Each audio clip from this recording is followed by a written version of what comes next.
আসসালামু আলাইকুম প্রিয় ভিউয়ার্স, আপনারা সবাই কেমন আছেন? আশা করি ভালো আছেন। তো আজকে আমি আপনাদের সামনে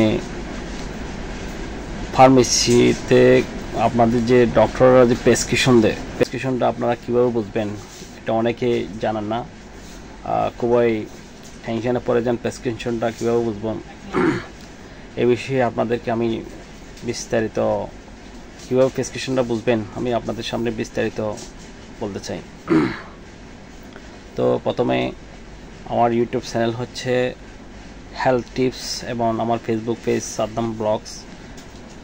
সবাই আমার ইউটিউব চ্যানেলটা সাবস্ক্রাইব করবেন এবং ফলো এবং লাইক দিয়ে পাশে থাকলে আপনি পরবর্তী ভিডিওটা আপনার কাছে চলে যাবে।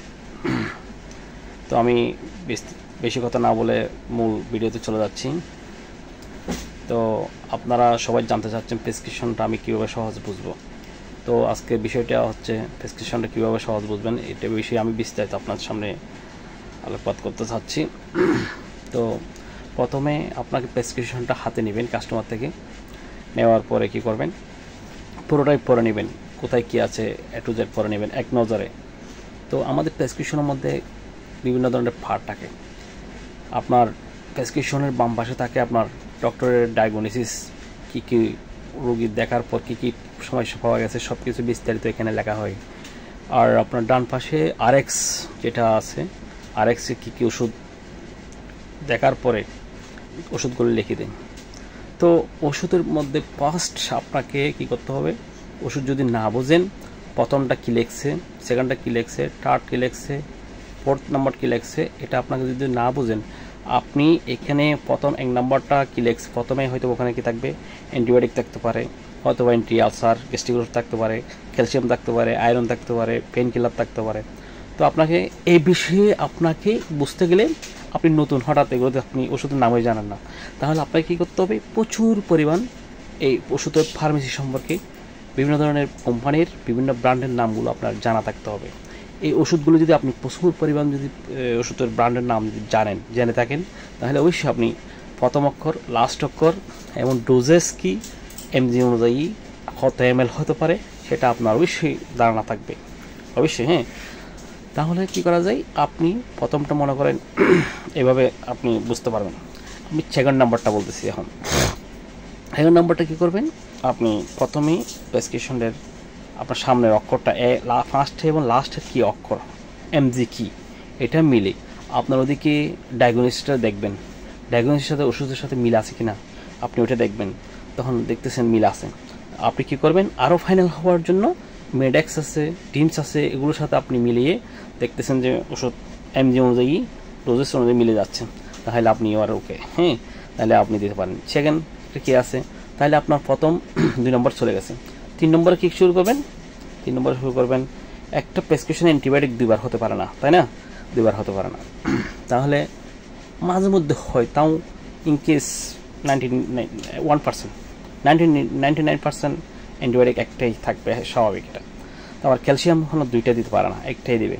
আয়রন হতে পারে একটা হবে, পেইন কিলার হতে পারে, অ্যান্টি আলসার হতে পারে একটা, 2টা কিছু দেখবেন না আপনি। হ্যাঁ, এবারে মনে হয় ম্যাক্সপ্রো 2 বার পাবেন না আপনি, এখন এই ধরনের গ্যাস্ট্রিকের ওষুধ 2 বার দেখবেন না। ওকে, তাহলে মনে করেন যে কি আপনি প্রথমে একটা অ্যান্টিবায়োটিক দেখলেন, হ্যাঁ, অথবা জিত্রিন অথবা জিম্যাক্স কোনো একটা, হ্যাঁ, এজিথ্রোমাইসিন কোনো একটা দেখলেন। তারপরে মনে করেন দেখি এরপরে হয়তো বা অ্যান্টি আলসার কিছু একটা থাকতে পারে, ম্যাক্সপ্রো অথবা পিপিএ যে কোনো একটা। তারপরে হয়তো বা ক্যালসিয়াম, তারপরে হয়তো বা আয়রন অথবা পেইন কিলার অ্যাসিক্লোফেনাক যে কোনো একটা থাকতে পারে, বা যে কোনো একটা পেইন কিলার থাকতে পারে। তো আপনি কী করে বুঝবেন এটা পেইন কিলার, এটা আপনাকে যথেষ্ট ওষুধ সম্পর্কে জ্ঞান যদি থাকে, আপনার ওষুধ ব্র্যান্ডের নাম যদি জানা থাকে, আপনি টাচ করে ফার্স্ট আর লাস্ট নাম্বার মানে অ্যালফাবেট দিয়ে আপনি বুঝে ফেলতে পারবেন এবং ডোজেস এমজি অনুযায়ী আপনি বুঝে ফেলতে পারবেন। এটাই হচ্ছে সহজ প্রশ্ন হচ্ছে এইখানে। অনেকে বলে যে আপনার কেমন বুঝেন, আমরা তো বুঝি না, প্রেসক্রিপশন আসে আমরা তো এগুলো দেখলেই খাবড়া যাই। ভাই এটা এই বিষয়ে আপনাকে যথেষ্ট ফার্মেসি সম্পর্কে যথেষ্ট আইডিয়া থাকতে হবে, এই বিষয়ে প্রচুর পরিমাণ ওষুধের নাম মুখস্থ থাকতে হবে। এটা কী হতে পারে, আপনার প্রথমের লাস্ট আমরা যে কি বলে অ্যালফাবেটগুলো, হ্যাঁ, দেখলে আমরা বুঝতে পারি এবং এমজিটা দেখলে ডোজেস কীরকম, এটা কয়বার খাইতে হয়। আপনি জানান যে ম্যাক্সপ্রো বা গ্যাস্ট্রিকের ওষুধ আপনাকে খাইতে হয় 2 বার, তাই না? এবং পরে লিখে দেয় খাওয়ার আগে 30 মিনিট। এই ধরনের কিছু সাংকেতিক চিহ্ন আমরা এগুলো দেখে আমরা বুঝতে পারি যে এটা গ্যাস্ট্রিকের ওষুধ, তাই না? আর আপনার ক্যালসিয়াম হয়তো ডেলি একবার করে লাগবে। ক্যালসিয়াম ফার্স্ট আর লাস্ট নাম্বারটা আমরা অ্যালফাবেটগুলো দেখে আমরা বুঝতে পারি যে এটা ক্যালসিয়াম। কতদিন একটা টাইম দেন, নির্দিষ্ট টাইমে। আপনার অ্যান্টিবায়োটিক ক্ষেত্রে আপনার কী করে, অ্যান্টিবায়োটিকের ক্ষেত্রে হয়তো 7 দিন 10 দিন এরকম একটা টাইম দেয়। এই তো মেশিন একটা করে দেয় স্বাভাবিক, ইদানিং মাঝে মধ্যে 2টা করে দেয়, এরকম বুঝতে হবে। এটা আপনাকে এই বিষয়ে যথেষ্ট আপনাকে নলেজ গ্যাদার করতে হবে, বুঝছেন? তো এই বিষয়ে চলে গেলাম। তারপরে বিষয় 4 নাম্বার চলে আসলাম। 4 নাম্বারে কী করতে হবে, আপনাকে কাস্টমারকে সুন্দর করে এভাবে বুঝাই দিতে হবে, কীভাবে খাওয়ার নিয়ম বুঝাই দিতে হবে সুন্দর করে।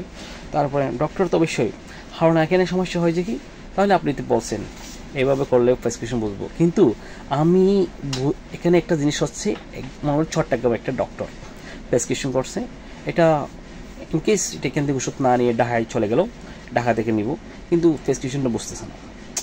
আসলে এটাই স্বাভাবিক। এখানে বোঝার কারণ হচ্ছে, না বোঝার কারণ হচ্ছে উনি ওই যে ডক্টরের প্রেসক্রিপশনটা রেগুলার পায় না, হঠাৎ ইনকেস পাইছে, হ্যাঁ, তো এই জন্য কিছুটা বুঝতে পারতেছে না, সেটার মধ্যে হয়তো 1টা 2টা বুঝে।